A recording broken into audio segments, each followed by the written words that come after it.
Oh no, we're being recorded. Oh no. You are being recorded. Hide yourself if you don't want to be seen. I think, as I just said, I'm not intending that this is a presentation from me. This is a community night. So what I wanted to do was get us all together, talk about this radio. Some of you will have it, some of you won't have it, some of you may be interested in it.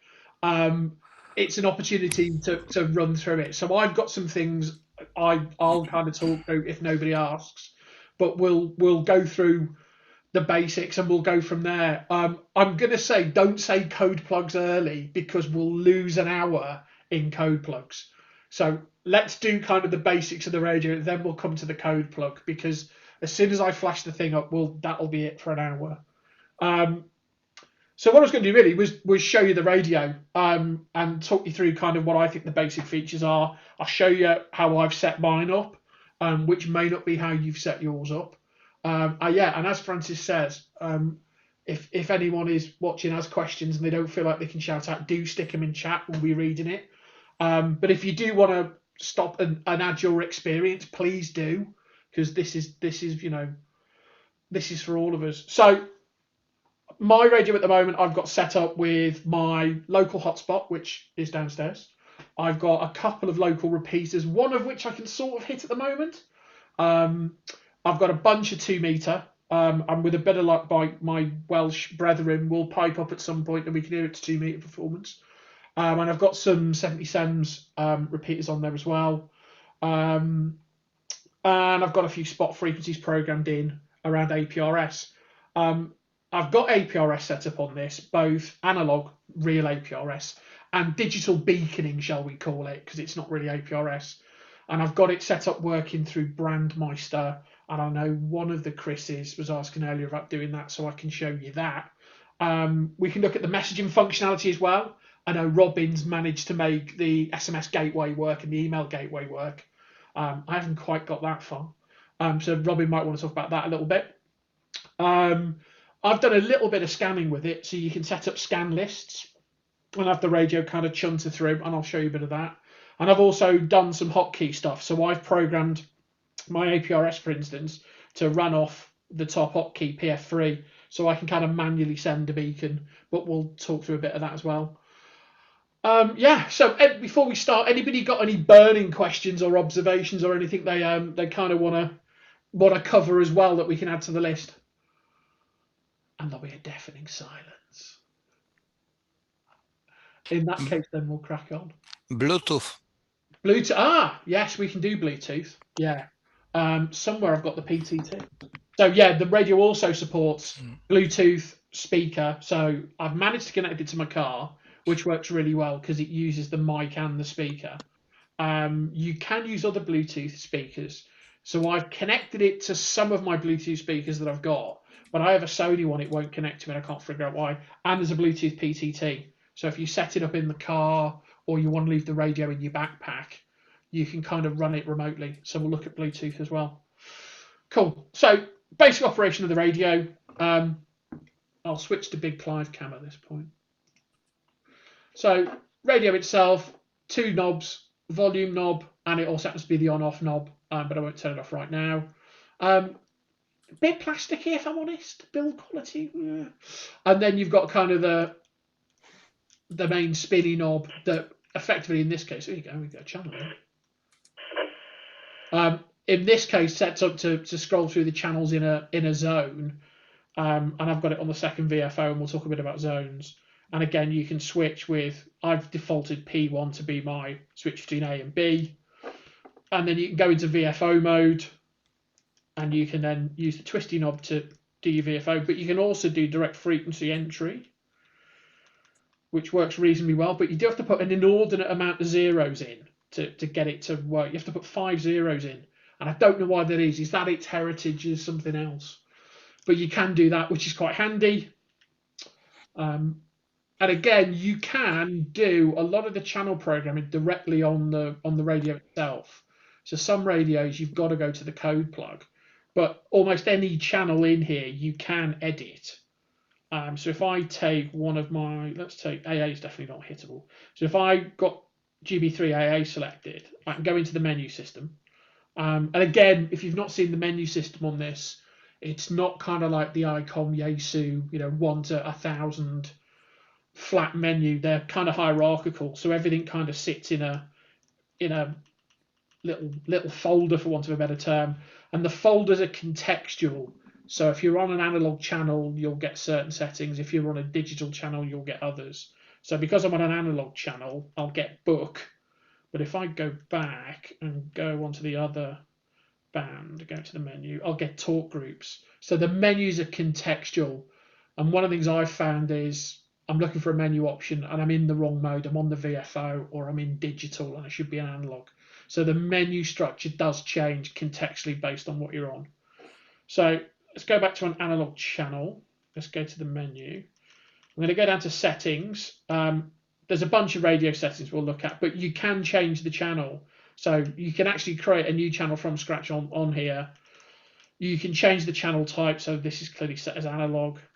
You can change TX power.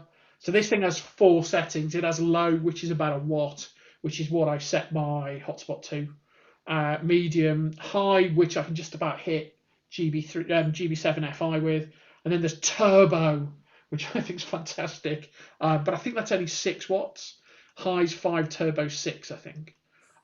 Generally, I leave it on high rather than turbo. I think about 8, I think, on turbo. I measured mine. Say it again. It's about 8 watts on turbo. I measured.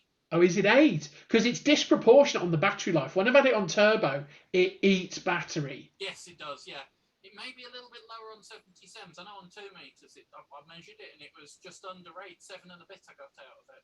Oh, that makes sense. Yeah, because it chews battery turbo. I used it in the car the other day, as I was driving, getting repeaters, and it was in turbo, and it definitely, the battery life was probably a third less.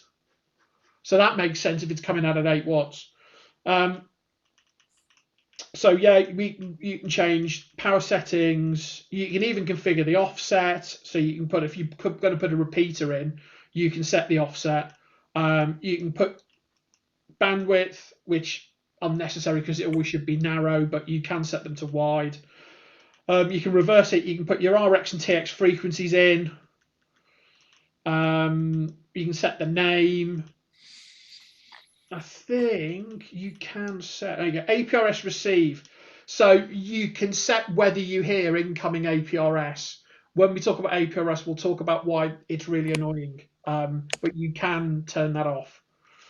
So you can leave APRS on, but you can mute the tone, which is quite useful. You can also set your CTCSS as well directly on here, which is quite handy. Some of them you're going to go to the code plug. So you can pretty much set a repeater up directly in here without needing to go to the software. And then similarly on the digital side, it gets a bit more difficult because you can't set things like zones up directly. So you can add a zone, but you're going to have to go through add a zone, add channels. You could do it all in the phone, but you're probably going to do it in the code plug. But you can certainly edit digital channels in the handset, which is really useful. So again, you get a similar set of settings, but obviously you get slightly different options. So you obviously get color code, time slot, things like that. Radio ID. Again, you can put multiple radio IDs into the radio. So if you had multiple DMR IDs, you could run 2 identities within it. It's got the encryption, which we don't use. And again, it's got an APRS receive, and you can also turn off SMS and data acknowledge per channel. So if you don't want messages to come through and kind of interrupt the QSO, I think that's where you set that. And again, you can change the DMR mode, so you can effectively tell it it's a repeater as opposed to a simplex channel. So that's kind of the channel setup. Talk a little bit about zones and channels. So I tend to set up my zones as locations. So I have effectively like a home zone, which is my hotspot downstairs, and I've programmed in all the talk groups as channels. And because you get the zone name and then the channel name, I've just kind of used the talk group names. So I can go in and go to UK wide, or I can go to kind of Southwest England. And I think, did I code disconnect in? And I also put disconnect in as a talk group. Again, you can direct dial on this one, so you could just set up a channel with your hotspot and do it all manually. So rather than having to kind of scroll around and say, right, I want to connect to the bridge, you can actually just put a call in direct, which is #*. Which one is it, Francis? Robin, you'll remember. How did you do direct dial again? Hold 0. Hold 0. Oh, thank That's you. it. That's been driving me mad. Yeah. It comes up as a private ID, so you put a private ID in, which would be a digital ID or a talk group. If it's a talk group, you hit the hash again. Yeah, and Convert it to a it's this private ID. If we hit hash, you can then put a talk group ID in, and you can then code in. So I could code in 4000. Then hit your PTT, and that's it. Yeah. You can also code the direct dial to either of the function buttons in the thing. I think I've got my... Not link. Say that again. You can also code direct dial to a function button. Yeah. Oh, can you hotkey them? Oh, I've got 4000 hotkeyed. P1 and P2, P3, P4 short. Yeah. I have mine on one of the side buttons. I think it's the top side button on mine goes to direct dial. Yeah. Just a quickie, Dan. Your microphone's really quiet. I don't know if you're able to turn it up at all. Wait 1 second. So, where is it? Keys, isn't it? Key function. That should be better. Yeah, that's much better. I've got mine set up on the PF1 as well. Oh, you got it on PF1. Okay, because I use scan on PF1. And I think I've got disconnect on a long push on 2 on 2. Oh, is that dial? So PF1 you could set to dial, right? Yeah. Ah, there you go. Learn the thing. Brilliant. There you go. So yeah, so you can operate almost all of this directly from the HT. The things that I've found that you can't do on the HT directly, you can't configure APRS. You've obviously got to put your digital contact list in. You've got to put in. I think no, you can do the radio ID on the phone. So the digital contact list is probably the only thing. You can add contacts, so.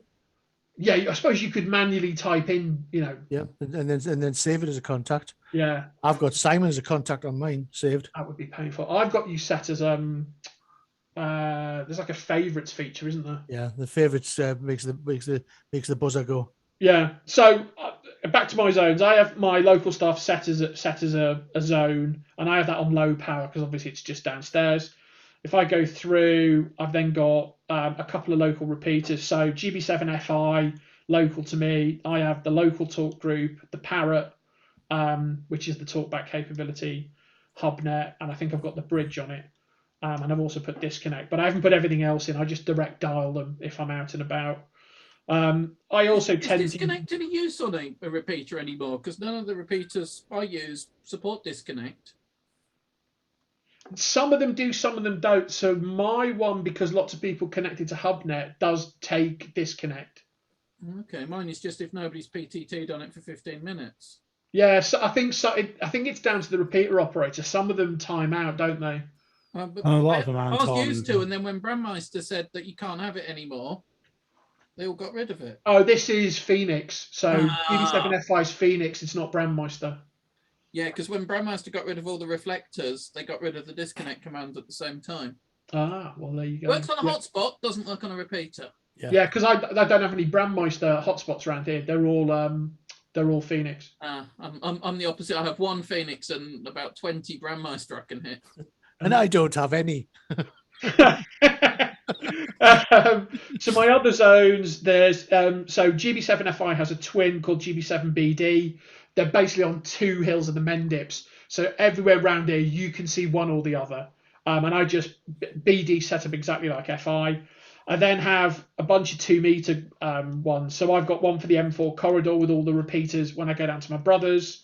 And I've got a bunch of stuff for going up the M5, which is the other journey I do regularly. And all I've done is I've just put all the 2 meter 77s repeaters in. I tend to use scan lists for this. So I'll just leave that on scan. And as you drive around, you pick up what you pick up, right?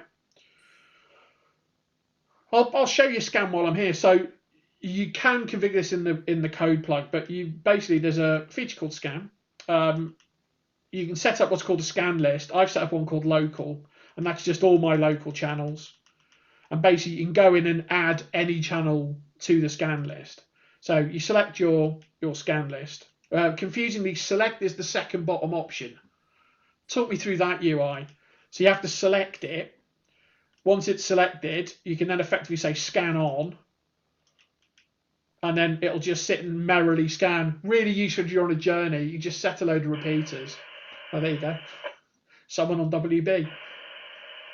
Shut up. And it'll merrily just scan through. And I think there's a few settings as well you can configure around how long it holds, how long before it drops. Yeah, there you go. The annoying thing is you can't have carrier. I think it's only time. So some of them will drop when the carrier goes. This one will drop when it doesn't hear anything. So if someone's chunking the repeater, it's not fun. So scan's pretty useful when you're driving about. What else when we're in this bit? I've manually coded in APRS frequencies because originally when I started playing with this, it was the only way I could make it work. So I've got effectively APRS in there. If you're tuned in to 144.800 and it gets a packet, it will pop up the packet on top of everything else, which can be slightly annoying. I haven't got any traffic round here to do it, but this should work. I'll send a packet and I'll show you what happens. So wait 1 second. So I'm going to send a packet. So there you go. So you get a little display, and it was me, 2X0 UMS-9. And you get, if you've got your GPS on, and I've got my little red GPS icon, it also gives you the range. If you want to go in and find that packet, by the way, you can go down into APRS, go to analog APRS info, like you didn't mean it. And then at the bottom should be P for position. And then you've got that, and it'll give you a range and distance as well, and obviously the time, and it will give you, there you go, the remarks, if there were remarks in there. So you've got kind of that. There is a way to set it to listen to APRS while you're not on APRS, and I can't make it work. There's a thing called Aprs Rx. You'll see it in the code plug. That's the bit I haven't figured out, that I kind of want to monitor APRS whilst doing other things. So if you're in the middle of a QSO on, or you're listening to something on digital, APRS won't interrupt it as far as I can work out. But I think there's a way of doing it, but I haven't quite got there.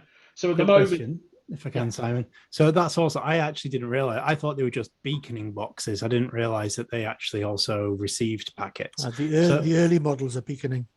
Yeah, this is 2.04. So firmware 2.04, somewhere, it was either 202 or 204 changed how APRS works. So when it said remarks, I assume that was the free text that anyone can put in their APRS packet. Yeah, so if I showed you my setup on my Yaesu, yeah, effectively it's, well, you won't be able to see that very well, but yeah, so I can code in a message on the Yaesu, and that's what comes through. So can you do text messaging by APRS on this as well? So you can do a message. So you can do an APRS message rather than a beacon. So that was a beacon with text. You can actually message. So APRS, analog APRS. APRS. They call it APRS SMS, but it is an APRS message. So if I send, and again, if for the kids amongst us, this is T9. I used to be so good at this. Yeah. And I'm really shit these days. See what I mean? So if I want to say hello world, you should have just said hi. Yeah, no, I could have done. So I'm going to send this to my. No, it won't work. This might work because I might hit. What are you? M0. M0 UKF. I don't know if I've got anything on at the moment. You send it anyway. M0 UKF -1. Right, definitely went. Now, hold on. Let me just see if Wales Igated me. So earlier, there's a fella over here getting me. So you'll either receive it or you don't, but it definitely got the packet on the Yaesu. Yeah, that's all I was curious about. Yeah. So it is an Yeah. APRS message. I'm just going to really briefly share my screen, if I may, just to show. Yeah, go for it. So this is APRS FI, and that packet was definitely picked up. I don't know if you can see that. Yeah, got it. Awesome. That is really awesome. I was wanting to use my, let me just re-spotlight you. I was wanting to use spotlight for everyone. I was wanting to use my handheld for sending messages because I've got a digipeater in my own house. And for the time being, I was using another radio for messaging. But if I can use my little Anytone for APRS messaging is definitely 202 or later. So I think before that it did beaconing. Messaging got added in the firmware. If people want to know how to update the firmware, we can go through that. But as of 204, you can do beacon, you can do message. I can't quite show it, but it's there. It's in the menu. That's all I need. Yeah. So again, that's kind of, I call that manual APRS. So that's going on to 144.800 and sending them. You can also make it automatically beacon. And you can set that up mostly from in here, but there are some bits you need to configure in the code plug. But I'll show you that when we talk about code plugs. So for instance, I had to put in my call sign, my APRS symbol, all of that stuff is configurable inside the code plug. Brandmeister fans, when you send a digital beacon, it ignores the settings in your code plug and it will use the Brandmeister self-care setting. So if I sent the same thing, but I did it on digital, so sorry, let's go back to this shot. So I can effectively go on to my hotspot. And if I now, and again, it's contextual, if I send APRS now, so I'm going to hit my hotkey, it will send a digital APRS beacon. So what that's done is it hasn't actually done APRS. It's sent a Brandmeister beacon packet. So if I now go to here, so on APRS FI, I have an other identity, which will be 01. And that will have gone via DMR. So I've sent one via DMR, but it's come up as 01, whereas the handset's set to 07. It's used the Brandmeister self-care setting. So for those of you who don't know, in your Brandmeister control panel, you can go into self-care, and there's some settings which include your APRS call sign. So I've set mine to -1, and you can pick your icon. So just to prove it works, I will change it to a plane and I will make this one 15, save it out. No, I'm not logged in. Did that work? No. So we're going to go to 15. We're going to go to the plane. We're going to save it. If I now do a digital packet, so back to the big Clive shots. So I send digital packet now, change nothing on the phone. And we go back to as if by magic, it didn't do it. Brilliant. Oh, I reckon there's a delay then. Yeah, 10 seconds. So Brandmeister hasn't updated. It's still sent it as 01. Why didn't that go? Self-care always sounds so sus. It is, isn't it? So, why is that reset to 1? Interesting. Right, so in theory you can change this, and in reality, Brandmeister ignores you. Interestingly, there's another setting in here you need to set up, which is Chinese radio.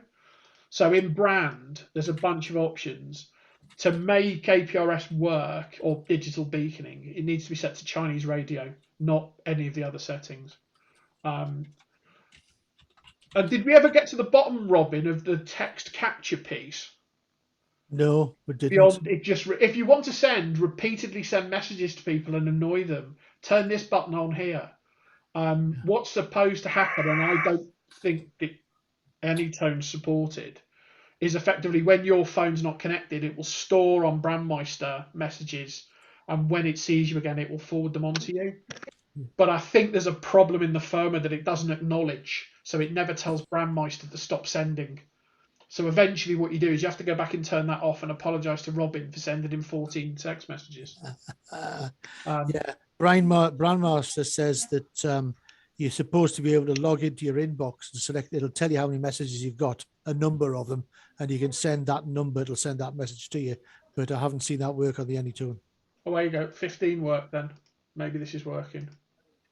Vic asks, can an Igate receive digital APRS?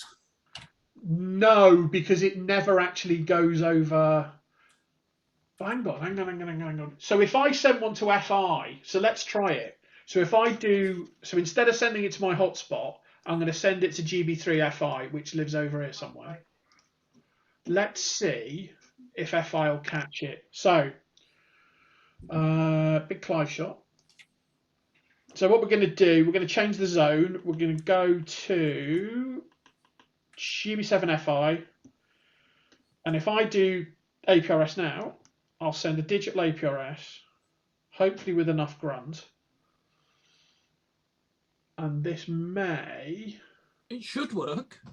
Yeah, I can only unreliably hit FI at the moment. Yeah. I've certainly had it working with GB7SB. Another one I actually had the other day was I had the digital APRS working, just point to point, no repeating or internet. Yeah, there you go. On DMR Simplex. So I don't think you can see that very well, but effectively that packet for 7 is routed via GB7 FI. So yeah, you can do digital DMR beaconing over. In this case, this was a Phoenix rather than Brandmeister, which is why it comes up as 07. So Phoenix, when you send a digital beacon, will use your phone setting. Brandmeister uses the setting in Brandmeister. That's really, helpful to remember. So if you've got Brandmeister repeaters near you, it will use the Brandmeister setting. If you've my hotspot will use that. If you're using Phoenix repeaters, it will use whatever's set in your phone. So there you go. We've made that work. Simon, it's probably worth mentioning that when you set up your APRS channel, you need to send it to the first 3 digits of the Brandmeister server that you're sending it to, followed by 999. Yeah, when we come to code plugs, we will. Okay. I will show you because I've just been through all of that pain. So that's APRS. So you can send messages, you can send beacons, you can do them on analog, you can do them on both digital networks I've got access to. So Brandmeister and effectively DMR Plus, which is Phoenix. I'm assuming things like the Scottish ones similar. They've all got their own peculiarities about how they do it. I know Salop is similar because when I say all my local ones are Brandmeister, I'm actually in the Salop cluster area. Oh, okay, yeah, but that's just a thinly veiled Brandmeister, isn't it? Yes, yeah, it's Brandmeister with different time slot settings. Yeah. Because they have basically they want you to only use time slot 1 for a cluster-wide talk group 75, which just comes out of all of the cluster repeaters. Yeah, because when I got the M5, I get one of those. Yeah, and there's a lot of action, isn't there, on the local one? Well, you'll get several of them as you go up the M5. It starts at about Hereford and stops north of Birmingham. Yeah, that's quite good. So in terms of APRS capability, it's pretty full-featured. You can also do, on the digital side, you can also do digital SMS. And you can do a lot of things on the digital SMS side. So things you can do DMR to DMR SMS. So you can effectively send an SMS message to another user, which is a bit like the APRS one, but rather than using your call sign, you use your DMR ID. So you would need to know the other user's DMR ID to send them one. So, or to be really spammy, send it to 167777215. 167. What's that? It's a little known talk group. 167777215 is an all call. Anything that is receiving on that channel will get it. Is that just not how to get kicked?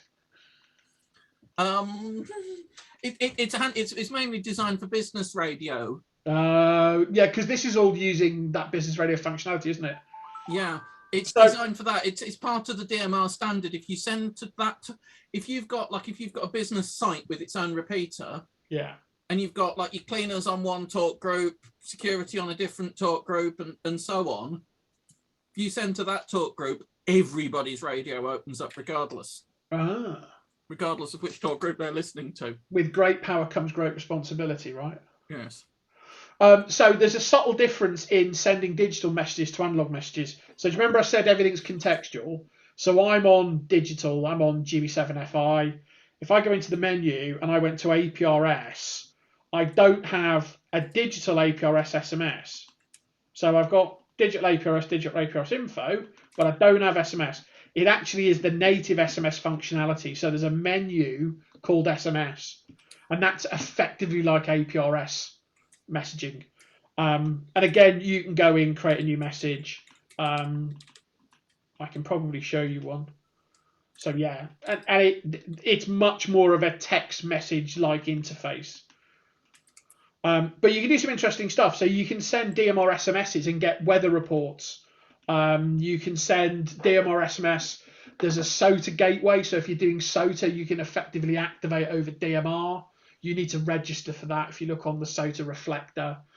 There's an email gateway and an SMS gateway, and I know Robin's made that work. So you basically register Robin, right? And then you effectively get an SMS address and an email address to send to, and it will effectively let you send DMR messages off the network to an SMS phone number or to an email account. Yeah, that's you need to register your phone. Yeah. The text is SMS GTE space at your full international dialing code space message. And once you put the message in, you send it to, well, for Brandmeister Europe, it's UK, it's 234999. And that'll register your phone, and then you can send a message direct to that mobile.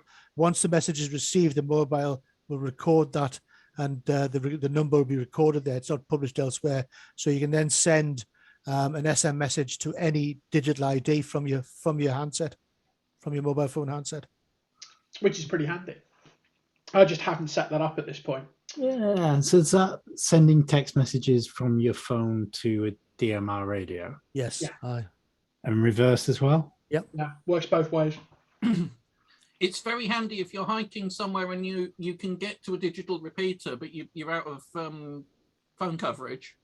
Yeah. It's mainly, I've heard it gets used heavily in America, I believe, for that, for people hiking up in, especially SOTA activities, hiking in the mountains, which don't necessarily have good cell phone coverage, and they're using mixes of analog APRS and because there is an analog APRS SMS gateway, so they're pinging it through Digipeat. There's some they've got, I think it's the Allopations have got mountain top Digipeaters.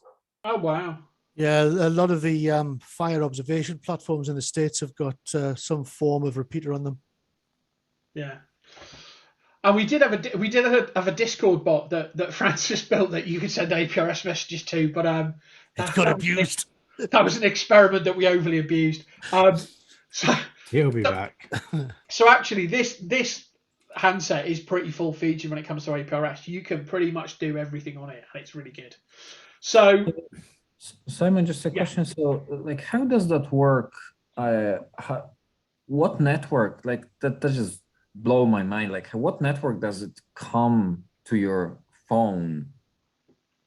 So someone's clearly got a DMR handset or a DMR radio that's got a data capability, because they must be gating it through something, right? I believe it's the Germans. It's a Brandmeister German server that has access to the SM network. Yeah. So they can route the messages through the GSM network then? Yeah. Uh-huh. Yeah, it's just like a web sending of a GSM message. They don't publish the phone number it comes from, because in theory there's a little bit of a legal grey area in the UK with it, because there's nothing to stop somebody who's not got a license from replying. Well, in theory, though, only a licensed amateur can send from can create RF, right? Yes, and that's the problem. So if you reply to one of these messages from a phone with the correct codes in, you are actually creating RF somewhere along the line. Yeah. Shh! Don't tell anybody. You'll spoil it. It's all right if you've got a license. Vic, to answer the question on how to change the call sign for APRS, I'm about to start talking code plugs, and we'll do that in a second. Excellent. Before I descend, and I mean the word descend, into code plugs, is there anything else feature-wise anybody wants to cover or talk about? Bluetooth, I think, was the other one, wasn't it? Roaming. Someone needs to explain roaming to me because I don't get it. I've played around with it a little bit. You can put so I have all of I've since reset my code plug, but I had all of the Salop repeaters set into a roaming zone. Oh, so yeah, it'll work for Salop, won't it? Because all your talk groups are the same, right? Yeah, so you could put all of your Brandmeister repeaters in. Well, I only have 2 Phoenix, but yeah. But along a route that you drive. Yeah. Along a route that you drive. And in theory, when you're in the roaming zone, it should just swap over to the next one automatically. And does it work? Does it seamlessly switch? It's not seamless. It's not as good as the Motorola IP Site Connect one, but that's their proprietary one. Basically, if you try and key up, it'll try the repeater it used last. If it can't hit it, it'll then ping the list of them until it finds one that comes back to it, and then it'll switch to that one and stay on that. Okay. So I haven't tried as that. you move repeater, the first transmission can be a bit slow. Yeah.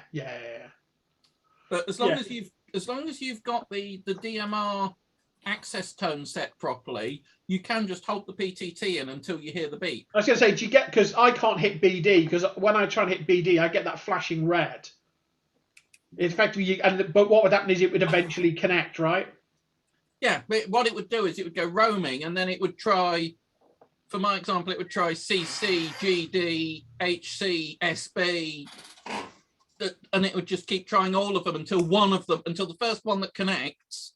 Yeah. It'll then sit on that one. I've not set that up. I need to have a play with that. Just one more question on the APRS. So APRS has to be, the frequency has to be on the screen of the radio. You can't have APRS happening in the background. No, so you can send. So I can send APRS. So if I go on to GB3AA, which is not APRS, because it's a channel specific, right? Yeah, I can send. So effectively it'll switch, send and come back. So if there's a QSO going on, actually, hold on. Are any of my Welsh lads chatting again? So I'm on WB. It cuts away, sends the packet, comes back. So it goes, does it, and comes back, Vic. But you've not changed channel. But you have to have one of these frequencies active. Yeah, but I'll show you. No, you don't. You can program it. I'll show you what's called the APRS report frequency when I show you the code plug. To receive, as I understand it, and someone can correct me, you do have to be tuned into 144.800. I haven't made this APRS Rx thing work, so I don't think it is monitoring 144.800. Okay, because my understanding was that you have to have the frequency on the screen and you have to be on the channel to send the APRS. So you can see I don't have it up, and I can make the ASU ping a packet. There you go. That's not on 144.800. So it goes, it moves 144.800, sends the packet, comes back. Very nice. Final question, Simon. Yeah. I've got an older model. Can I upload the firmware to make it send or not? I don't believe you can, because I think it's the GPS that stops it. So I think there's no reason APRS won't work on the processor, but it looks for GPRS it never finds. What colour's the top button on it? Blue. Blue. Yeah. Mine's a blue one. Because yours is a green, isn't it? Yeah. Well, Mine's a blue one, and oh, hold on, let me turn my camera back on because I was eating dinner. Yeah, mine's blue. You definitely can. The blue button. The receive functionality isn't as good on the blue button ones versus the green. They're much more limited, but they send it just fine. It sends it okay, but I can't receive it, and it's only got 200,000. Yeah, But I did. the receive might come because the receive on this was rubbish until 2.02. So maybe you get mine that does in your receive. next It's drop. just pretty naff. Yeah. You haven't got it on wideband, have you? No. Because it's one of the things, it defaults when you put 144-800 in the first time, it defaults to wideband, not narrow. So that basically halves your receive. I also noticed when you buy them that they come in different flavors. Some of them come with GPS, some of them come without the GPS. Like they literally mark with the there is a sticker that it has a GPS and Bluetooth on mine. But I think the Plus has definitely got GPS. The new version, the Mark II, which is the green button, comes with Bluetooth and APRS as default. The blue button came in 3 different versions. You could have it just with you could have it without either, which won't do APRS.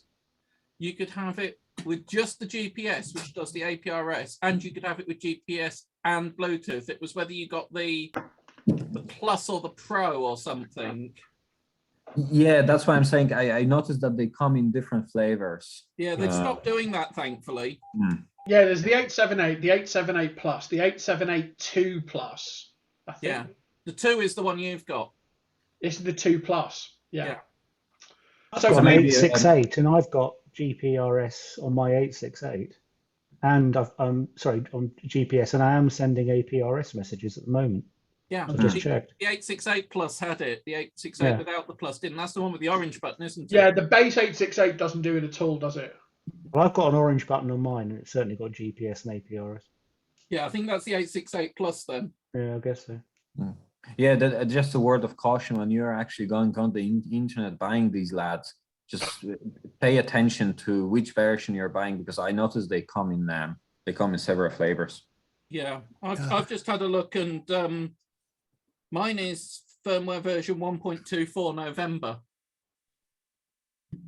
which won't run on yours because each hardware. The other thing with the firmware is you have to have the right firmware for the right radio. Yeah, there's so the 878 UV2 2.04, that's what I've got on this handset. But there is an 878 1.24 that's just come out. Yeah, 1.24N. Yeah, that's what I'm running. Yeah, that's the latest one. Yeah, so there is that bought in receive, because you didn't have APRS receive at all on the non-version 2 until they brought that in. Yeah, so they must have moved, because it was in 204 for the 2 Plus, so they must have moved that across. So that's good. They're still developing it, right? That's a good thing. So the last thing was Bluetooth. So Bluetooth. Okay, one more question about APRS. Can analog beacon working in the background and using the radio as FM in analog? I don't know. It should. Well, so I've had it set up so you can put FM. Oh, do I have FM mode? Can you remember I get FM up?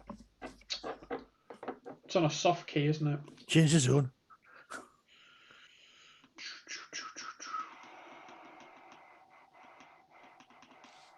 Just set an automatic beacon, automatic analog beacon, set and forget, and just using radio as a radio plus beacon in the background.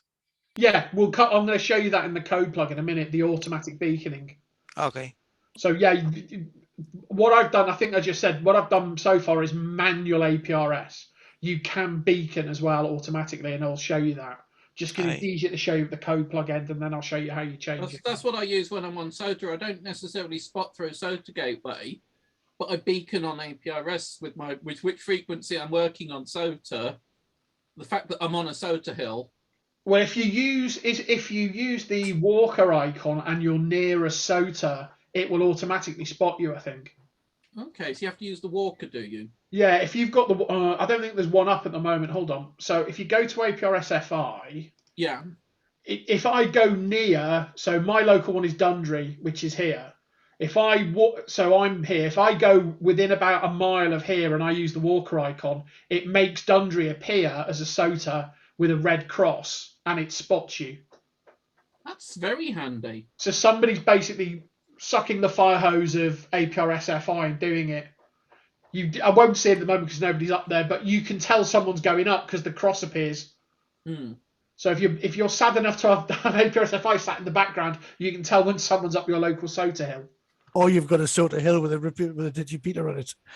Well, it just so happens, I mean, this is annoying. So there's a dirty, great big transmission tower with broadcast FM and that, and the SOTA summit's here. So this is the activation zone. So you get absolutely wiped out on 2 meters up there. Yeah, somebody tried 23 SEMs on one of my local SOTA summits and failed miserably because there's an enormous radar golf ball up there. And apparently it's not far off 23 SEMs, and it was just wiping them out. So Yeah, I can imagine it. Titterston Clee Hill Yeah. in Ludlow. So there's quite a lot of stuff you can do. So we'll go to the code plug in a second. I'll quickly show you Bluetooth. Bluetooth's actually pretty straightforward on this. So there's Bluetooth on and off. So if you turn Bluetooth on, you get a nice icon, which is the Bluetooth. You also get this P, that's the PTT status. So when it's grayed out, it's on but not bound. So my Bluetooth is on, my PTT is not bound. You can effectively just pair. So in the normal way, you can go and look for pairable Bluetooth things, and it looks for the audio profile. So I've bound it to in fact, I'll show you paired list. So I've bound it to my car, and I've bound it to a Jabra device, and it will give you the friendly name. And you can hold, I can't remember how many you can hold, but you can hold a number of paired devices. There's no way to set the priority, so if you've got them close to each other, the first one will win, is all I can work out. So you can pair them, you can change their names if you want to. You can also, confusingly, to pair the PTT, you don't pair it here. You go to the bottom of the menu and do Bluetooth PTT pair, hit the PTT button, and it will pair up. There's no clever functionality there. It literally just pairs. And once it paired it, it's pretty low latency. It's about a tenth of a second. It's pretty good. Yeah. I wish you could actually pair the button on your headphones with the PTT, you know, like the call button. Yeah, because it's reading the audio profile, my expectation was it would use the call button on my speaker, and it doesn't. No, it doesn't. PTT is a separate thing. Yeah. Maybe you can change that in the firmware. I tried to pair the PTT button to my phone to use with Zello to see if it would work as an external PTT, but it doesn't. It's some weird profile. I don't know enough of how Bluetooth works to debug it, but it's not a normal Bluetooth profile. But what I do know is that the one for my 578 will pair to the 878 and vice versa. Which is so they're interchangeable. Cool. I broke the original one for the 878 in the car. It was strapped to the gear stick too tightly, and the strap hanger snapped. I've got mine on the inside of the steering wheel at the moment. Yeah, I had mine there, but no matter where I put it, it either gets in the way of one of the buttons or it keeps moving. Yeah. I had it on the side of the gear change knob. Side of the gear stick. I kind of want it where the clutch should be on my automatic, but anyway. Foot pedal. Yeah. Contest mode. What else is worth talking about? So that's Bluetooth. Not much else to say. Digimon's quite good. If you turn that on, you can basically make it just listen to anything it hears on the repeater. Okay, one more thing about Bluetooth. Yeah. Can it be paired with a smartphone as a audio interface? Well, do you know what? Let's try it. I don't think it will work. That will be pretty handy for SSTV or something on 2 meters. Yeah, I don't think it will work, but let me pair new device. Then it could be paired maybe to Direwolf, and not to Direwolf, to APRS Droid. It can see it. It can see it. Which one is it though? That's the question.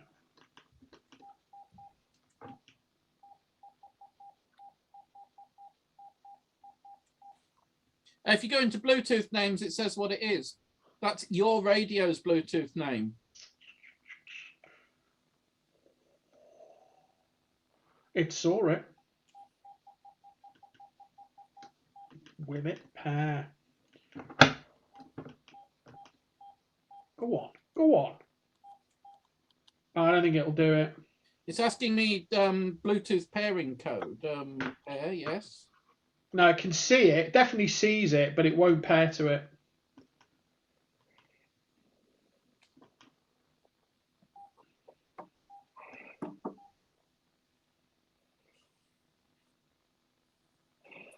I have found that when pairing to multiple devices, it seems to always pick the same name. So it keeps on storing the same name for a device, even if it's a different device. So it gets really confusing. It might be something with mine, but I have paired it like to the car and to a couple of headset devices, and it names them all after the first device that you pair it after, which is really confusing because they have 3 logical devices. But What firmware are you on? Because mine does differentiate them. I think I'm in, could it be 204? Because mine's 204 and it does distinguish them. It was really weird because I only tried it once and then I wiped the list again and tried again, and I tried pairing the car, the AirPods that I'm using in another headset, and it kept on referring to all of them as the other headset, which was very confusing. Yeah. I need to try again pairing my car because last time I've upgraded my firmware. That's why I wiped my code plug. I had to start again with my code plug because the code plug, all the columns in all the channels and stuff changed on the last. Oh yeah, you get really confused. But on the old firmware, it was awful. The audio quality was unusable through the car. It was so laggy and sounded so awful you couldn't hear what people were saying. But hopefully it's got a bit better since then. Yeah, I think mine with the car works really, really well with the PTT button on the steering wheel, and pairing to the hands-free in the car works really well. Cool. It's just that it gives everyone the same name, which is annoying, but that's not a big deal. Yeah, you should look at that because it should give you distinct names for each thing. So we're going to have a look at code plugs. God, this is going to be entertaining. So I will show you how I've set my code plug up. There are other ways of doing this, but I'll show you how I've done mine. So there's a couple of things to note. The code plug does tie to the firmware version. So when you update the firmware, you need to update the code plug. Their recommended process is to export everything out of the code plug generator into files and then re-import it.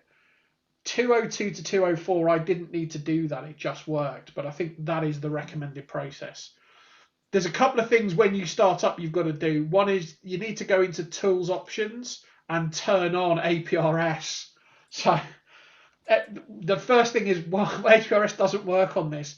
You actually have to physically turn that on. And you can turn GPS and Bluetooth and all this other stuff on. When you turn APRS on, you get the APRS option here, which gives you the APRS config page. So first thing, Tools Options, turn everything on, basically. So we'll do basic channels and then we'll do APRS. So zones, channels, talk groups. I'd actually do this in a different order. The first thing I would do is get your contact list. So standard thing, the 2+ will take 500,000 contacts. So you can take the whole contact list and just fire it in, which is great. You don't need to pare it down or trim it. You can just dump the lot in. And again, it just imports. So there's an import tool called import. And you can basically go find your CSV file and go to digital contact list and just import it. And it just works, which is quite nice. Go and have a cup of tea while it's doing it. Yeah, well, when it writes to the phone, slow. So digital contact list. There's a nice little feature called friends list that you can pull out some people's IDs and have them, and you can set call alerts. So when Robin pings the bridge, for instance, I get a call alert, which it can be quite handy if there's a few people you talk to regularly. Radio ID list, you've got to set up your DMR ID here. You can also do it on the phone, but doing it here, you'll see you've got to associate each channel with a radio ID. So having it in the code plug is simpler. There's nothing else you really need to set down here. You can set prefabricated SMSs for messaging if you want to. I'll just come in for a second. Yeah. Just something I've found. There's a link that I've used before with regards to the contact list and importing contacts. There's something called dmrcontacts.com, which actually supports the Alinco and the Anytone variants, which outputs directly into a spreadsheet from the radio ID network. Updates every hour. It's all in a CSV with the correct headers. All you got to do is literally point, click, and import. Job done.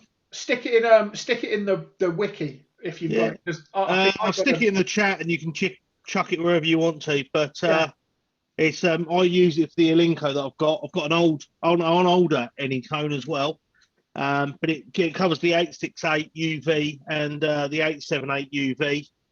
But it also does two variations, so a default display, but also it does a call sign based display as well. So there's two variations of it as well, and it's updated every 60 minutes.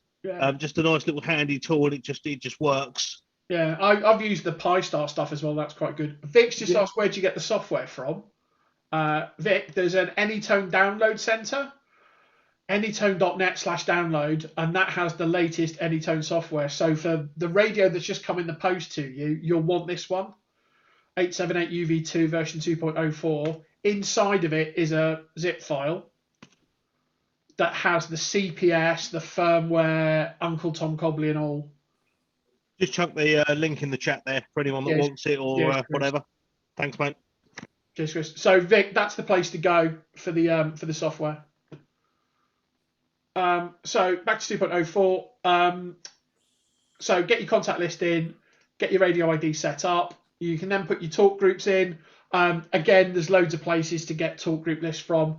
I just pulled in the ones I'm interested in, really. There's loads you can put in. Two interesting ones to get in there are the Dmr Sms Centers. So if you're going to do Dmr SMS, you'll need 262.995, and you'll need the info center, which is 262.993. So to set digital up, you'll need to send some config messages, and there's a web page that's referenced, which will give you the detail of that. And Vic, just to show you, inside that thing is the 2.04 CPS. So that's the code plug software that you set up. So get your talk groups in. Again, you can put them in an order if you want to. It just makes it easier when you're mapping code plugs and when you're mapping talk groups to channels, if you've got them in some sort of logical order, not necessarily numerical. That's all I would say. So once you've got that bit sorted out, effectively then channels is the next thing to do. So a channel is a combination of a frequency and a talk group in the digital sense. If it's an analog channel, obviously it doesn't have a talk group. So you can think of your repeaters as single channels. And I'll show you what I do for my digital setup. So just to show you a really simple example, I've just put in as a spot frequency the Aprs frequency. So if I double click, this is kind of the main kind of channel setup menu. Things you need to know: channel name, obviously, that has to be unique, I believe. But there is an option somewhere where you can make that and the zone unique, but that needs to be unique. Obviously, your RX and your TX frequency, if it's a simplex spot channel, they're the same. If it's a repeater, obviously you put the split in. Channel type, there's 4. There's analog digital, there's analog receive, digital TX, digital receive, analog TX. Why you'd want that, I don't know. Transmit power, low, medium, high, and turbo. I tend to use high for my 2 meter stuff just because of where my repeaters are. Bandwidth, again, you probably want that on 12.5, not 25.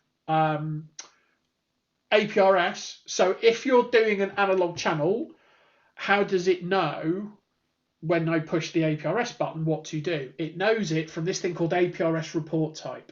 That has 3 settings. It has off. If it's set to off and you click APRS, nothing will happen. If you set analog, It will then look at this line here called analog APRS report frequency, which I have set to 1. We will come back to this shortly. And you can set that between 1 and 8. This is where you tell it which frequency to go for, right? So just to show you quickly, I've set that 1 to 1. If I went to GB3FI, my favorite local repeater, I've set that 1 to 2. So you can set different APRS frequencies. You may be wondering where 1 to 8 come from. I will show you. So those numbers here refer to the APRS page here. If I go to the APRS page, there is a whole world of stuff, but in the analog box, there's 8 frequencies, 1, 2, 3, 4, 5, 6, 7, 8. So I've actually got 3 APRS frequencies set. I've got 144-800 set as 1, so standard VHF APRS. I've got the one no one ever uses on UHF set to 2, and I've got the ISS APRS frequency set to 3, so 145-82500. It reads that number 1 to 8, and it transmits on that frequency when you hit APRS Vic. Yeah, the only place anyone I know ever uses that 70 SEMS APRS is in that little bit section of North Yorkshire. Scarborough. Yeah, because they can't do it because of their neighbours. Yeah, they've got neighbours who won't let them use 144-800 for anything. So yeah, but you can have multiple APRS frequencies, but it's you set the channel to analog report type, and then you pick this frequency here. You do not know how long it took me to work out this bit. Breathe. So let's go back. So knowing that, we now know that my VHF one is set to analog and 1, so it will actually transmit on 144-800. This has nothing to do with APRS transmit.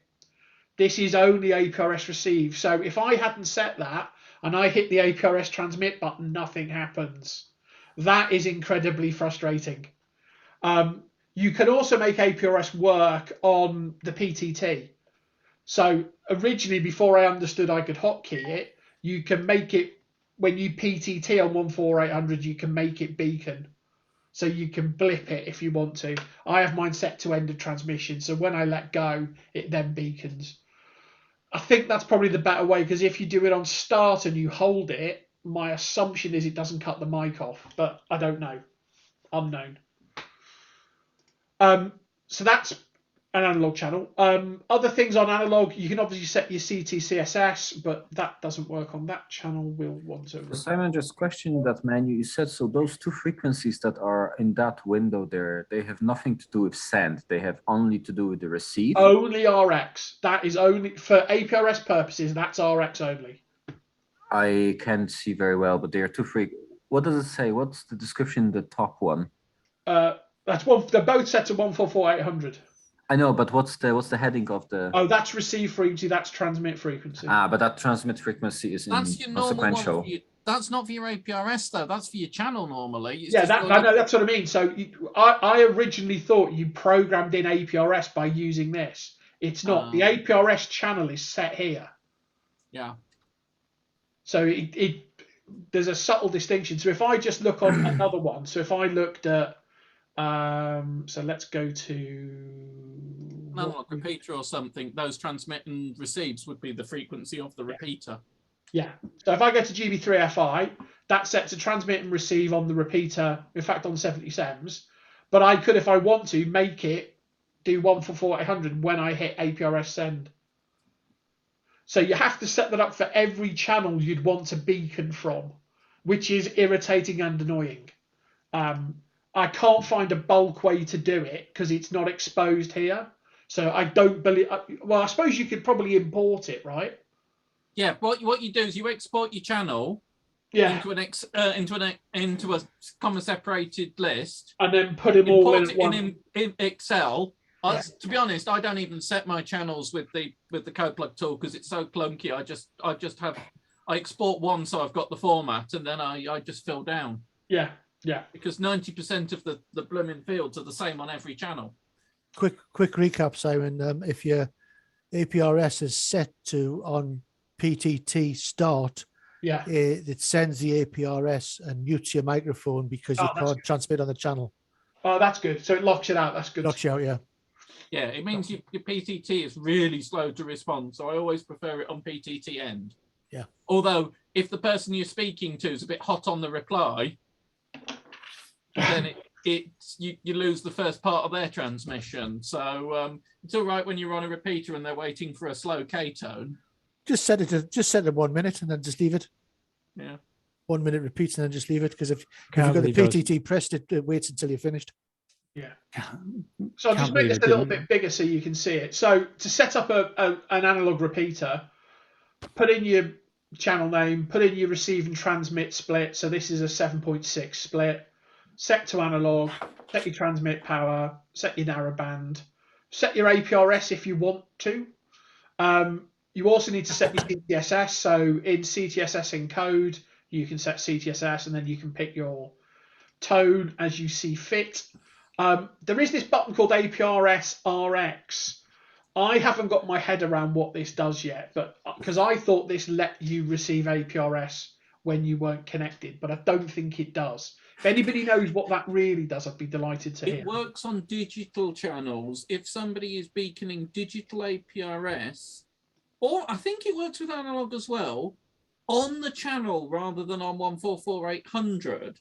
So, like, I was speaking to someone on 144, is it 6125, the simplex calling for digital, and he was beaconing APRS, digital APRS at the end of every transmission, just on the digital channel. No repeaters, just simplex packet at the end of each transmission.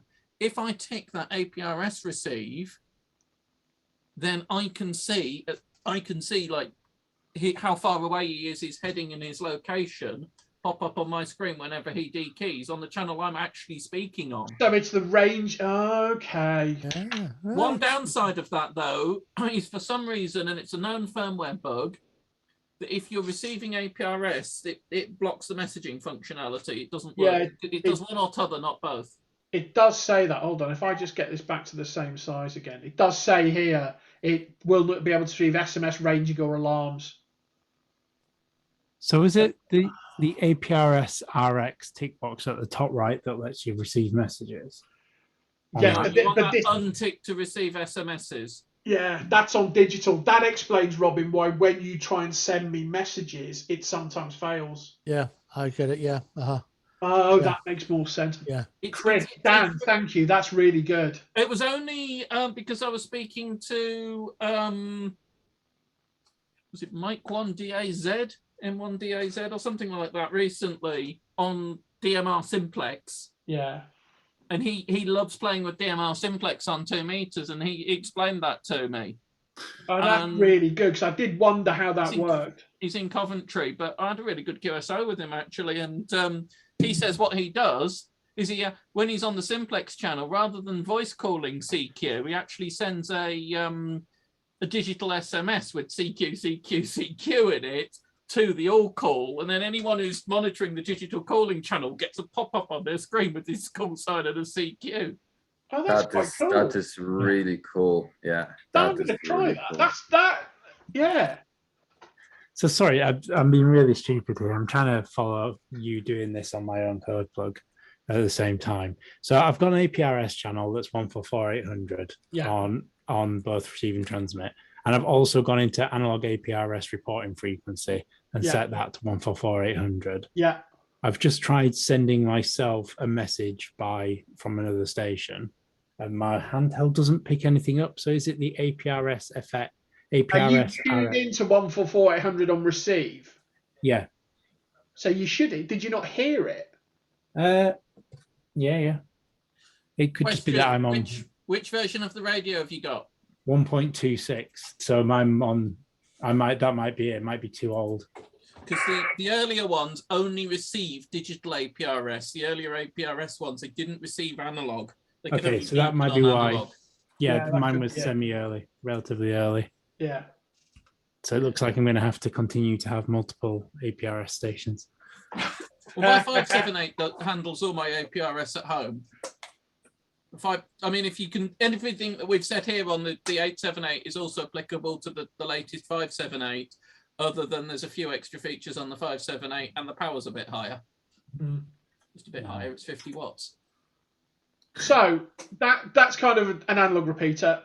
Digital stuff, another layer. So I'll show you my hotspot setup. So I've got, again, I group my channels in a funny way. So The what only I've done, thing, sorry. yeah, go for it. The only thing worth bearing in mind as well is when you set a analog channel for a repeater on the software or the code plug, you need to set the encode, the CTCSS encode and the decode as the same. Ooh, no, you don't. Depends on the repeater, I would say. Only if your repeater actually encodes CTCSS. Some of the ones around here don't. So if you set your squelch to CTCSS, yeah, you never hear anything because your repeater just sends it. You only get carrier squelch. You don't get very true. My local repeater on 70 Sms, if I have the CTCSS encode and transmit, it will key up. Yeah. But when I receive, unless I set the decode as the same frequency, I won't actually get anything inbound. If you've got carrier, you should. Yeah, my one, I just leave it to off. I get it if you'd set it right. If you set it to a different one, yeah. Yeah, but work. I just have carrier squelch on everything, so I only have it on encode, and it's fine. Although it should be noted, a lot of my local repeaters, they've got a really clever function. If you actually decode the CTCSS, you don't hear the idents and the annoying messages every 30 minutes, every 15 minutes saying, yeah, see, my local repeater, serving Black Country and beyond. My local repeater, which is GB7ZE, which is a local 70 Sms repeater, if I key it up with a CTCSS encode, it will tone up. I can transmit, but when it comes back on a receive, I will not receive any voice, and second of all, I won't receive the time is 7 p.m. located in. If I don't set that, I don't get it. Yeah. So it may be location dependent, but maybe worth pointing out. If I have it on carrier squelch, I get so many annoying messages telling you how to use the repeater, and if you put on the CTCSS, it blocks all of them out. You don't even get the Morse code idents. A lot of them don't have it, as you guys have said. A lot of them don't have it on, but a lot of multi-mode repeaters often do, so that you don't hear data noise. So we run DMR and 70 Sms analog on the same repeater. So you'll have the spell. Yeah, you'd need it for that for sure. Yeah. You do on C4 FM and analog combined repeaters. Good grief! If you're on FM and you suddenly get a burst of C4 FM in your ears, it's awful. But it's worth noting you won't get anything other than carrier squelch unless you turn the encode on, the decode on. So if you've got decode on, you can then pick CTSS squelch. Otherwise, exactly. It's just highlighting it and pointing it out. That's all. Yeah, no, that's useful. That's useful. Wasn't being negative, just saying that's my experience. That's all. Yeah, no. Again, all of mine are single mode, so I've never come across it, so I've not needed to use it. So to set up my hotspot, what I've done is I've basically created all of the talk groups which you saw earlier on the device. The only difference really is obviously you set digital. I've set my power to low because it's downstairs. The bandwidth gets grayed out because on digital, effectively it's not wide or narrow. This is where you now set your digital APRS. So if you want to do digital beaconing, you set APRS report type to digital, and then you pick your digital APRS report channel. Now, pay attention. This is the science bit. This is a pain in the arse. So I've set this one to 4 because my hotspot is effectively Brandmeister. So if we go back to the APRS screen, you've got this digital section here with 1 to 8, helpfully numbered, unlike analog. So number 4, local channel, 234999 private call. That's how you do digital beaconing on Brandmeister. You send the private call to 234999. Although, Robin, I believe it's whatever your server thing is, 999, right? So if you're on the 3 digits of your server number. Yeah. So if you're on the Dutch one, it's whatever the Dutch number is, 999. Vic, for you, it's whatever the island 3-digit code is, and then 999. For Phoenix, so my local repeaters, digital repeaters are both Phoenix. So GB7FI, GB7BD.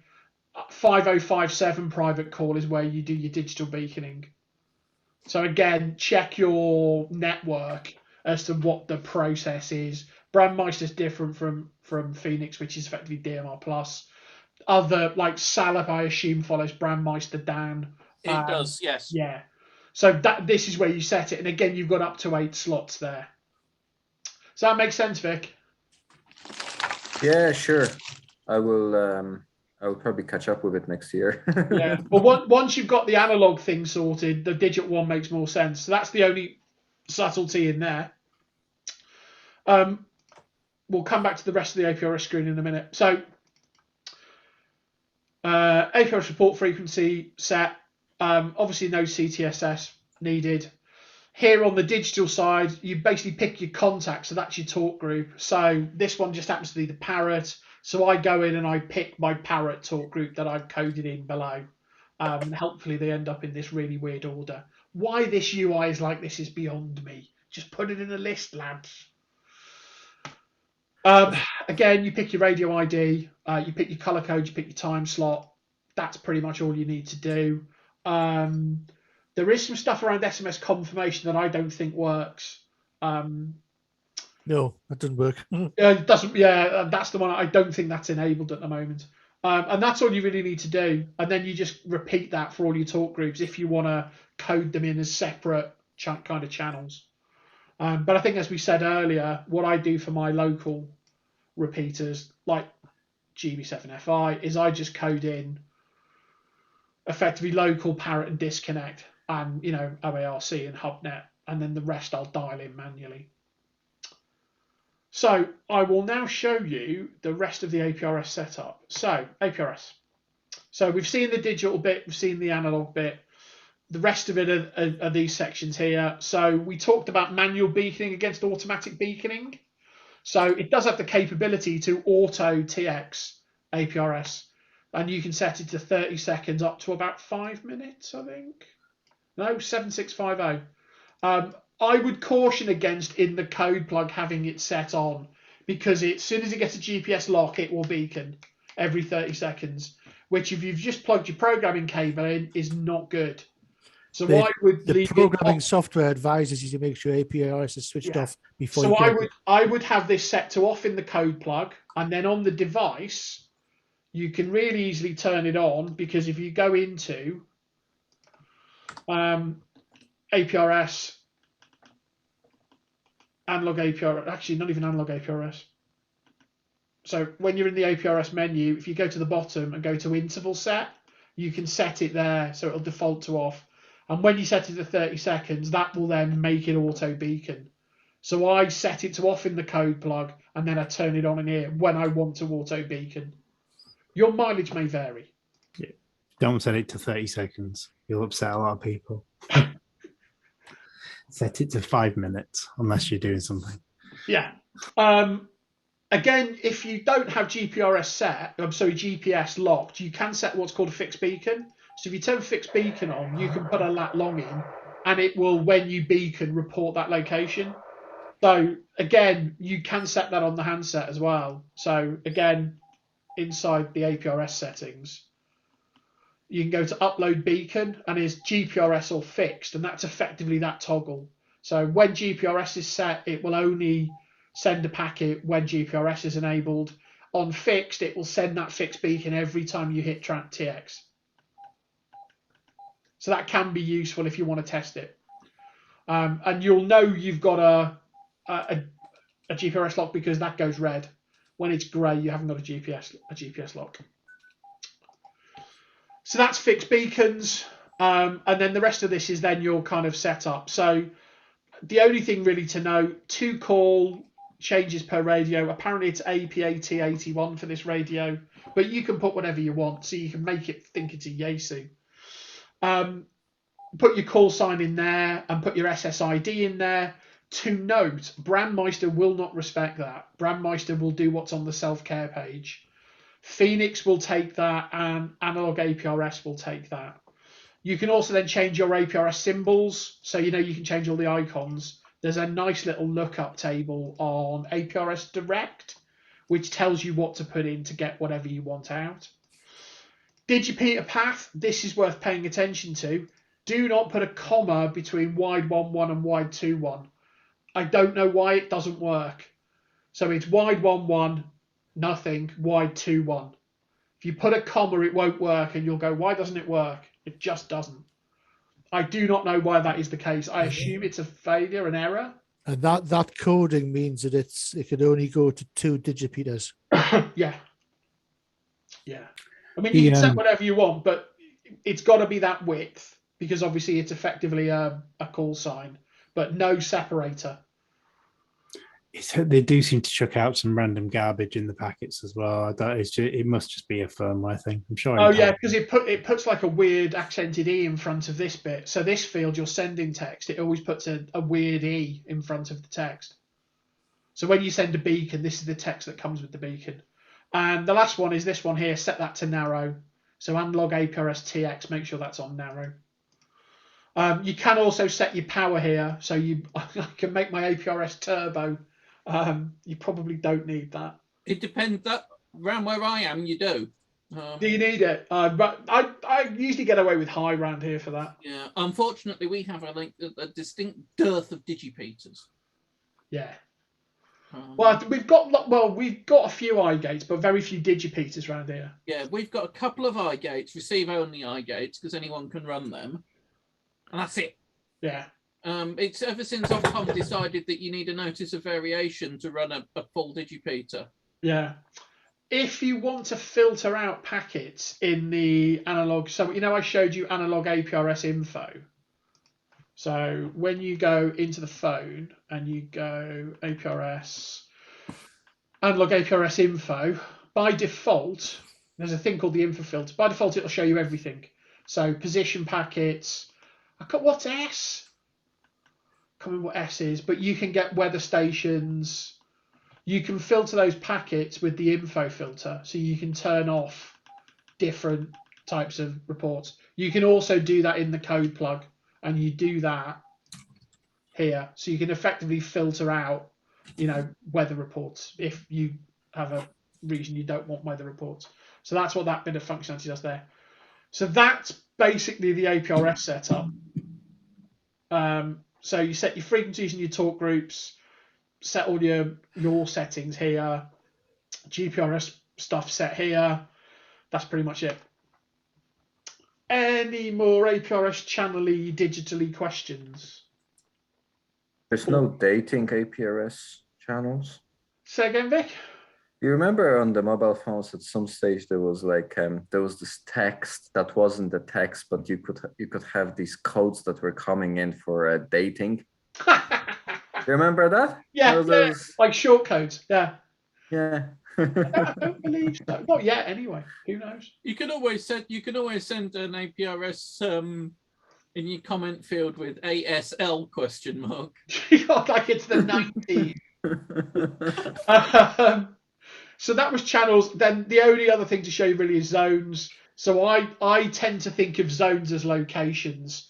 So I have mine set up. So I have my hotspot all set up with my channels for my hotspot. Again, I have my GB7FI. I've put the GB7FI talk groups with channels in. And you can have as many as you want. And again, my analog repeaters, I've just got a zone for all of those. Yeah. I primarily put those in there because I have them as a scan group, basically.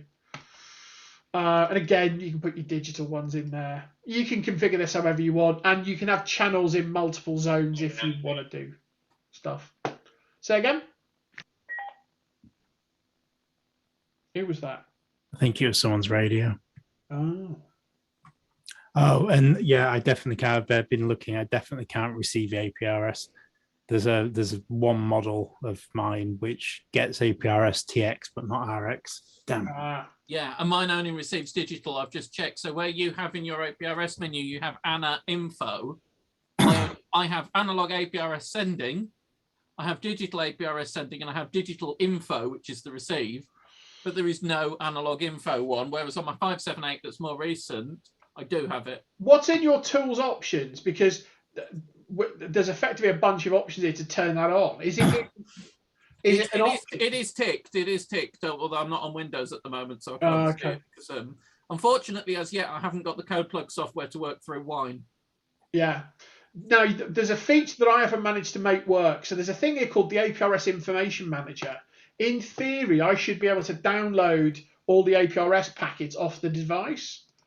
So effectively, I expect it to give me all of these.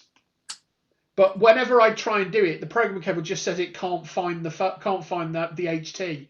So if anybody makes that work, can you let me know? The easiest way to do it is if you go into tools, you can actually do it as an export. So tools, export. And then you select the APRS. Yeah, but that assumes you've loaded it. I can't get it onto the CPS.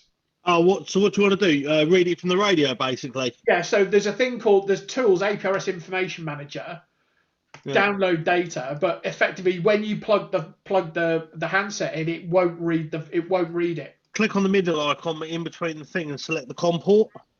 Well, no, I've tried it. It doesn't work. I can show you it not working, but it doesn't work. If you can make it work, I'd love to see it. Weird.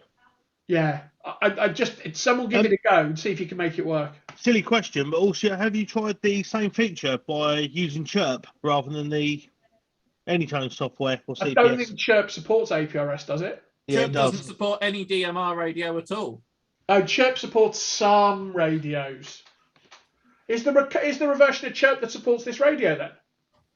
No, because it's DMR. The Chirp doesn't support DMR. They've publicly said they only support analog radios. But they do support, which was the big old. It's an old one now. Was it one of the Yaesu VXs? There was an analog radio which had really good APRS. Yes, the VX8. Yeah. Chirp does support that. Oh, I don't. Yeah, but I've got that free software that guy wrote that's just miles better. The free CPS you get for this is awesome. If anybody, I'll do a VX8 night if you want. That's not tonight.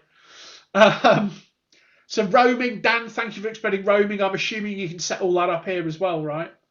I believe so. Yeah. In fact, you really want to set it up here because while you can set it up from the radio, you're going to be sitting there for hours going through menus. So yeah, cool. You add a roaming zone, and then you can add channels into it. I think I'd had a go at it, but I couldn't get it to work. But it's probably because they're not all on the same network, right? Yeah, and you can do it on the same network as long as on cross networks, as long as the talk group you want to use is one that's mapped. Yeah. So if you want 23426 HubNet, yeah, it'll work. But if you don't want HubNet, I think the only ones that work are 2350 and the HubNet one. Yeah. Oh, and Raynet if you're in Raynet. There is some other stuff on the phone that I haven't messed with. I know Paul, who isn't here tonight, has got a custom boot image, so you can build custom boot images for when you turn it on and off. You can also change all the image backdrops, so you can effectively theme the HT. So this Matrix is coming. Okay. Yeah, exactly. Yeah, so you can change the colours and all that stuff if you want to. I haven't explored that. I think Paul has, but I haven't played with it. I've played with mine because I've used green and yellow because it's brighter in daylight. Yeah. I've got a boot up image. Weeks as well. I've got a boot up image as well. I didn't bother with that. Firmware update we talked about earlier. It's built into the CPS, so you can effectively update the firmware from here. It's pretty straightforward. The only thing is you've got to know the right Klingon to reset the phone. So the phone has a bunch of modes. There's like a GPS test mode. There's a firmware mode. There's a bootloader if you brick it. But if you look in the software in the download folder, there's a bunch of things that tell you what to do. It's like old PTT and PF1. There is a password that you can look up online. A lot of places they won't tell you what it is. Because there's certain things you can change, but you need to know the password to do it. Okay. One of them, because your one will be locked. Yours won't transmit outside 144, 146, and 430 to 440. Yeah. My one's the older one. Mine is actually completely unlocked of where it'll transmit.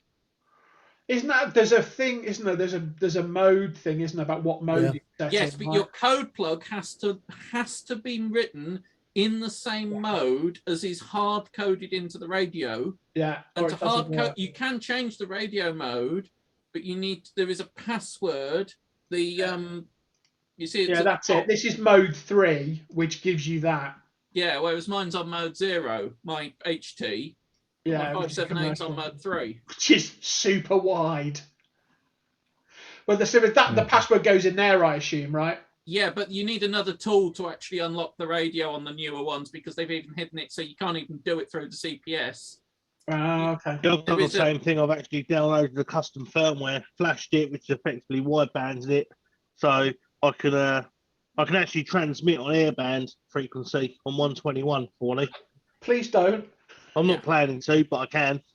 And also marine as well on I know 156. I know the people will be round to give you a good kicking. Yeah, quite. Yeah, so I mean, the only thing I do use this one for, outside of ham frequencies, is some of the business ones that I'm also licensed to use for various things, mainly the simple UK Light, the 449s. Okay, yeah, because the space got the range, hasn't it? It's with our scout group when we're out on an activity or something, I'll just take this with me, and then they can have the rubbish Baofeng 888Ss. Actually, I've got some really old Vertexes as well that are better quality than the Baofengs, but they weigh a ton. So running through what we had in the wiki, I think we've kind of covered everything. How do you get your DMI ID? Sorry, do I have one? Do I need to get one? Yeah, you need to get one. So You have to register. Or is it radio? Oh, what is it called now? RadioID.com, isn't it? Net, I think. Yeah, RadioID.net. I can't remember now. Oh, I don't remember this website. Okay, then I haven't been here. Yeah, but you need to get yourself there, mate. And you'll have to upload your license. They won't. They'll only register Yanks without uploading anything. It's pretty well because they get the FCC download. It's pretty quick, Vic. You'll get it within 24 hours. Yeah. But yeah, effectively, you can get all the data and stuff. But yeah, radioid.net to register for a DMR ID. Found a nice little couple of mods on the Pi-Star. I don't know if you're interested in that at all or not. Like what? So on the Pi-Star, you can link the API to the Brandmeister network, so you can drop QSOs, static and dynamic as well. Oh yeah, mine does that out the box. Yeah. The other thing you can do if you go into the admin mode or the Drop expert QSO, mode. Drop all dynamic. Yeah. So on mine that wasn't standard. The other thing you can do is if you go into the configuration and then into expert, where you've got configuration then expert. When it loads, then click on CSS tool, bottom right hand corner, right to the bottom. It's set to radio ID. If you delete that and then type in capital QRZ, it will actually, when you click the icons or the dashboard, it will actually go to QRZ.com rather than radio ID. Oh yeah. And click apply changes. Yeah, I know. Yeah, that's what mine's set to. There you go. So you hit dashboard. Huh? You never told me. Then So click it, it will go directly over to QRZ. Look at that, M0JQQ. There you go. That's a banger, Chris. Thank you. Yeah, you're welcome, mate. No worries. Which one's that in the CSS tool, is it? CSS So yes, configuration, expert, CSS tool, right to the bottom. It has to be in capitals, and just set it to QRZ, and then it will go straight to the QRZ page. It also works with Hamlog as well, doesn't it? Hamlog, and it also works with what's the other one called? LOTW? Yes, it does. Does it? Do you not need the API for that? Nope, it works straight out of the box. Really? I mean, my Pi-Star is set up ridiculously complicated, but it does work well. Yeah. Sorry, I thought I'd throw that spanner in the mix and might be useful to someone. Is it lowercase L? Or No, sorry, uppercase. lowercase. All uppercase. All uppercase. Oh, shiny. And then obviously go back, dashboard, check it. You should be good. There you go. Wow. That's defaulted to radio ID. No, that's the default to radio. What one did you put in there? LOTW. I think it works for that. Give me a second. Probably a lowercase o, because whenever Well, that's why I asked. Do you do lowercase o? Because that's the usual way it's. I only ever use radio ID and QRZ. I haven't tried it with that. I'll be honest with you. Yeah, it's got a radio ID. Logbook of the world goes for radio ID, so it's only accepts QRZ as a different one, I think. Oh, but I'll take QRZ. Yeah, QRZ is a good call. That's a banger, Chris. Thank you. Welcome. No worries. See, community night. We're all learning. This is good. Probably not much use to many people, but yeah, I found that the other night. I thought, oh yeah, I just remember that as one of the when the software was changed and it came up with radio ID. There was a lot of people complaining. I found that ages ago. I'd forgotten all about it. Yeah, that's really good. That's really good. Cool. So we've run through everything that we had. Any more for any more, I suppose? The only other thing possibly worth covering is DMR private calls rather than group calls. Yeah. So effectively, you can effectively dial in, hold 0 down, type in someone's, and call them. Are you on the bridge? I will be on the bridge. In about 2 seconds. LX061A. Also, the Brandmeister, the text capturing feature you mentioned earlier. Yeah. It does work, or it certainly does with my radio, which is the Anytone equivalent. So Yeah, when I turn it currently doesn't work with this one. when I turn my radio on, Hello, I've set it Simon, to 1, 2, 3. Chinese radio, etc. Simon 1, 2, 3. There you go. Private call. There you go. See, I get this missed call thing off you as well, Robin. Yeah, the interesting thing as well is if you actually try to go back to the group and then rekey, it won't automatically private call based on the input ID that you put. It will actually go back to the default zone. Yeah. Unless you rekey it. 1, 2, 3, 4, 5. 1, 2, 3, 4, 5. There you go. I always get off Robin. I always get missed call. I wonder why that is. I don't know. It's really strange. It's just because you've got him in your friends list. So why does it give me a missed call though? Because he called you. So if somebody calls you, but I haven't missed the call. I've as well and received see the if call. I miss it. Yeah, if you don't reply to it in the hang time, I think it thinks it's. Yeah, I won't get it off you, Francis. Oh no, there we go. That must be a private call then. Yeah. Mine was a private call. Aye. I don't know what that's doing. I have the same issue on my Linko. So if someone was to call me or private call me, as soon as he dekeys, it will come up as a missed call. And then you can go into the missed call log or the call log effectively. From that, if you hit the PTT, it will then rekey back up as a private call. 2XLX061A. And then if you hit the PTT based on that, it'll go private call. That's it. There you go, Francis. I've just called you back. Yeah, that's quite handy. Just being able to PTT it. That's yeah. 2E0 LNE. That worked. Yeah. Like 0 JQQ. Let's all harass Simon. I actually went through the XLX on that one via a DMR to XLX via Pi-Star. That's not bad. And the call sign came through because HubNet loses so many call signs on the way through. Well, a lot of them are going in analog, so it's got no idea what they are to begin with. Of course, because there's lots of analog simplex gateways into it, isn't there? Yeah, but I We were think talking about that the other night. There's one over Any analog repeater that's Echo Link or All Star linked can get in. Yeah, there's one over the way in Barry that's a 2-meter analog HubNet, which is great if you want to listen to HubNet, but it's bloody annoying.